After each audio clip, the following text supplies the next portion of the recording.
हर दिन एक भिखारी दरवाजे के पास आकर भीख मांगता था और घर का मालिक हमेशा घर के बाहर आते ही उसे देखकर फिर जाया करता।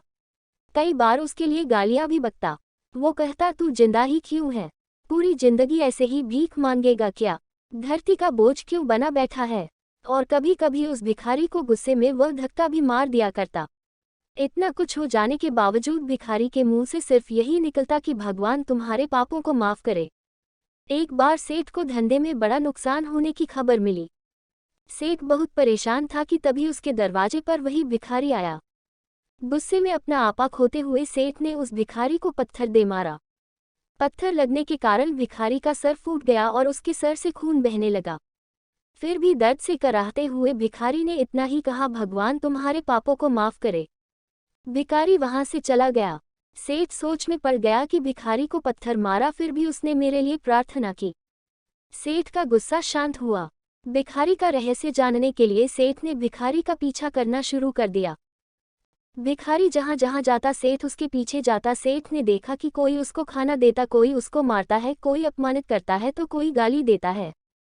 लोग भिखारी के साथ चाहे जैसा व्यवहार करते, लेकिन भिखारी सबके लिए एक ही प्रार्थना करता, भगवान तुम्हारे पाप माफ करें। अब रात होने को आई थी। भिखारी अपने घर जाने के लिए लौटा। वो अपने घर पहुंच गया, लेकिन सेठ अब भी उसका पीछा कर ही रहा था। एक पुरानी टूटी हुई खटिया पर एक बूढ़ी औरत लेटी हुई थी। वह काफी कमजोर और बीमार लग रही थी। वह भिखारी की पत्नी थी। अपने पति को वापस आता देख वह खाट से उठ खड़ी हुई। पत्नी ने अपने पति के भीख वाले कटोरे में देखा, उसमें सिर्फ आधी बासी रोटी थी। उसे देखकर वह बोली, आज बस इतना ही मिला, और हाँ, आपके सिर से खून निकल रहा है, ये चोट कैसे लगी? बूढ़ा भिखारी बोला, आज बस इतना ही मिला, किसी ने कुछ दिया ही नहीं। सब ने गालियां दी और एक ने पत्थर भी फेंका, इसीलिए मेरा सर फट गया। एक गहरी ठंडी सांस लेकर बूढ़ा भिखारी फिर से बोला, यह मेरे ही पापों का फल है।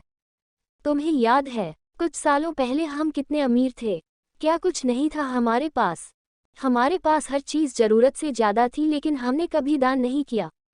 और उससे भी बुरा हमने उस अंधे भिखारी के साथ किया जो हमारे द्वार पर भीख मांगने आया करता था। बूढ़ी पत्नी की आंखों में आंसू आ गए। वह बोली, हाँ, हम उस बेचारे अंधे के साथ बहुत बुरा करते थे। उसका अपमान करते थे, उसे खाने के लिए रोटी की जगह कागज दिया करते, उसका मजाक उड़ाया करते और कभी कभी मारा भी करते। मैंने कभी उसको रास्ता नहीं दिखाए। एक बार मैंने उसके मुंह पर मिट्टी भी फेंकी थी और वह हमेशा दुखी होकर यही कहता कि भगवान तुम्हें तुम्हारे किए की सजा देगा, भगवान तुम्हारे पापों की सजा जरूर देगा। उसका श्राप सच हुआ और हम इस दुख भरी जिंदगी में आ गए।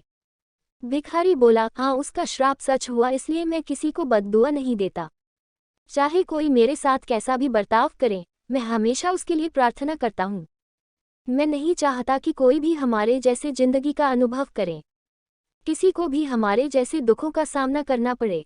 वो नहीं जानते कि वह कितना बड़ा पाप कर रहे हैं, इसलिए अनजाने में हुए पाप की ऐसी सजा किसी को भी मिले, मैं नहीं चाहता। सेठ वहीं पर छुपकर यह सारी बातें सुन रहा था। अब उसे सब कुछ समझ में आ गया था। भिखारी और उसकी पत्नी ने वह आधी रोटी मिल बांट कर खाई और भगवान को धन्यवाद बोलकर सो गए। अगले दिन भिखारी फिर से भीख मांगने गया। वह सेठ के घर के पास गया। सेठ ने पहले से उसके लिए गरम रोटी निकाल कर रखी थी। उसे देते हुए सेठ विनम्रता से बोला, माफ कर दीजिए बाबा, उससे बहुत बड़ी गलती हो गई। बूढ़ा भिखारी बोला, भगवान तेरा भला करे। इतना कहकर वह आगे निकल गया।